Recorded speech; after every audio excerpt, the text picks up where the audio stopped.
Inviting Dr. Spandana to present left main bifurcation. Stenting. Coming to the clinical details of the patient, he is 43-year-old male who is not a diabetic and hypertension, but is a chronic smoker, presented with history of exertional angina since 1 month. Had past history of PTCA to proximal LAD in 2017, and he presented with angina again in 2023. So this time the lesion was an LCX, proximal to mid LCX. So he was stented in the proximal LCX region, but there was a edge dissection in the proximal LCX. So he was again stented from LM to LCX. After that, the result was good, but this is not done under imaging. He was started on DAPT, ecosprin and ticagrelor. This time, he presented with angina again. EF was 40%. There was RWMA in the LAD territory and mild MR.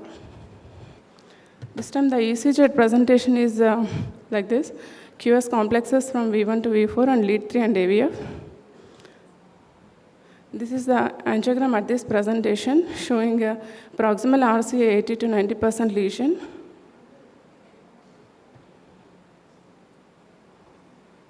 And there is 90% lesion in the stent in the LAD and osteoproximal lesion of the LAD. Mild ISR in the stent from LM to L6. So his syntax score was 27 in the intermediate range. So PCI was class 2B indication, but we advise CABG for this patient, but he is not willing for CABG.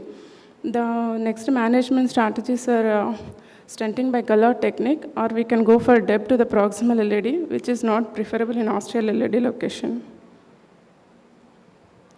So we have taken this patient for stenting.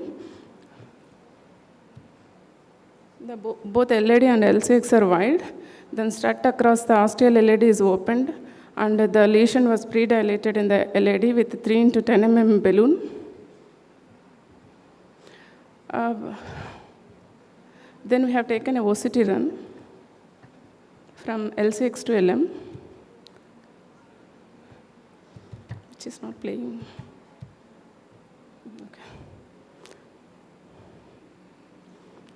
There is stent under dilatation in the mid zone of the LCX stent and in the distal LM confluence. In the mid LCX, the MLA was only 3.37 mm square, and in distal LM confluence, the MLA is only 4.7 mm square. And we also noticed that the wire into the LAD, it has crossed through the proximal strut in the stent from LM to LCX, which is the advantage of the OCT, which we can demonstrate with 3D configuration. So we have recrossed the LAD through the distal strut again. These are the MLA in the distal reference site in the LCX is 5 mm square, whereas in the underdilated portion it is 3.37. And MLA at the distal LM bifurcation is only 4.79 mm square. So we have dilated the stent in the LCX and also the distal LM confluence.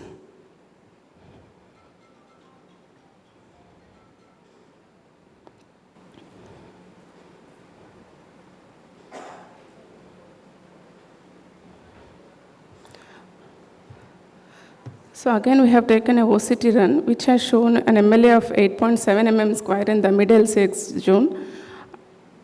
Then we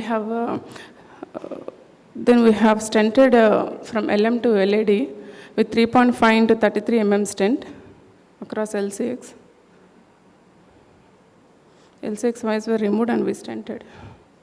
So this is the angiogram of after stent deployment.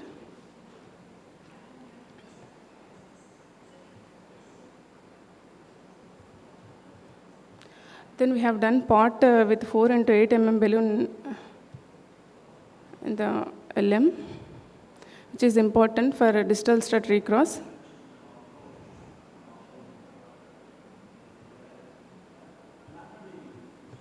So we have crossed the stent from LM to LAD through distal strut again. Ayyo.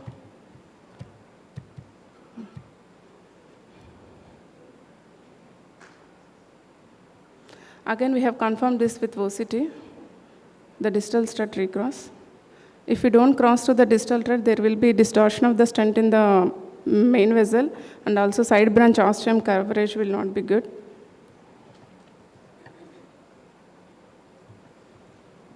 Then we have done final kissing balloon inflation with 3 into 10 mm balloon in the LCX and a 3.5 into 10 mm balloon in the LAD at 12 atmospheres.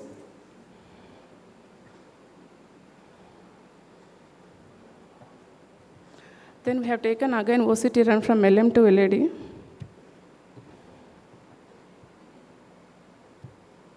For final MLS. So this is the final MSA in the LAD, which is 9.12 mm with expansion of 101%, which is acceptable. And then the MLA is only is 88.87 mm square in the distal LM, but before it was 4.79 mm square, but it is a good result with expansion of 99%. But we noticed a proximal longitudinal stent deformation in the stent in the osteoproximal LM, which is commonly seen due to the hitting of the guide, and which is the most common cause for stent failures causing target vessel revascularization in the future, which is observed in most of the pivotal trials like EXCEL. So we have post-dilated, again, the LM with 4 into 8 mm NC balloon at 16 atmospheres. We didn't take the next OCT run again because the guide may cause stent deformation again. We have taken the final shoot.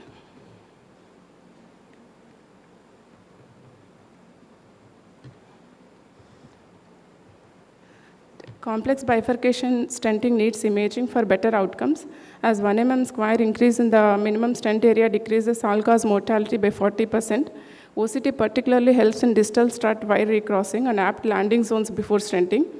Post-stenting, OCT helps in looking for MSAs and stent opposition and any significant edge dissections and stent expansion. Outcomes for CABG versus image-guided PCA for complex bifurcation is still under debate.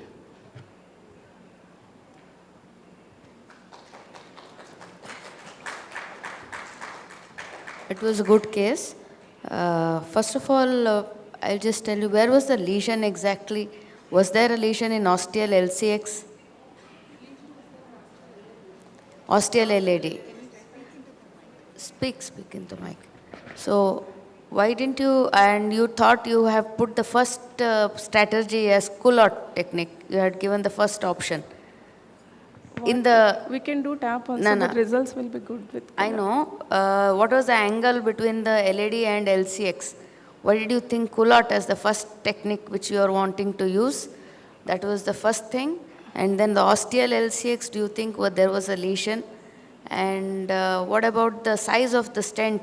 You took 5, right? Both the LAD and L6 are of same size. I know. The stent size which you have used is 5 mm.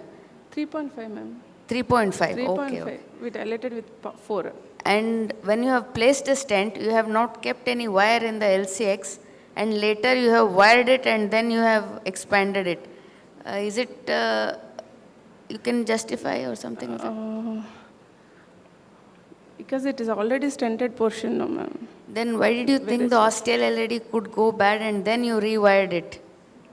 We have to rewire, no ma'am, after stenting. I mean to say, in the initial stage, why didn't you keep a wire in the LCX? You have just kept a wire in the LAD and you have stented it. And there was a quite good Timothy flow after stenting. Jailing in between two stents is, I don't know. Actually, there is already stent from LM to LCX. We are jailing it between LM to LAD stent and LM to LCX stent. Then prior to that, before putting LM to LAD stent, you have to wire the LCX, you have to retrieve the wire and then again recross. We have done that. No? We have that's what madam is asking. So why did you not wire the LCX initially? That you have to do, no? Why did? Oh, yes, ma'am. That you should not do. That means you cannot just do that LM to LAD without putting wire in LCX. You have to remove the wire and again recross. And another thing is, after putting LM to LAD, you have done pot in the LM, but you did not do overlap segment LM to LED you have not dilated. Directly you have done kissing That balloon. we have dilated, but I didn't show here. Huh? I didn't show here, madam, that we have dilated. But you have not told also. Then how do we think like that? Just And it's a slides, tough case, but then is there an evident L6 osteal lesion? So, Ma'am? evident visible L6 osteal lesion, Here, ma'am. proximal.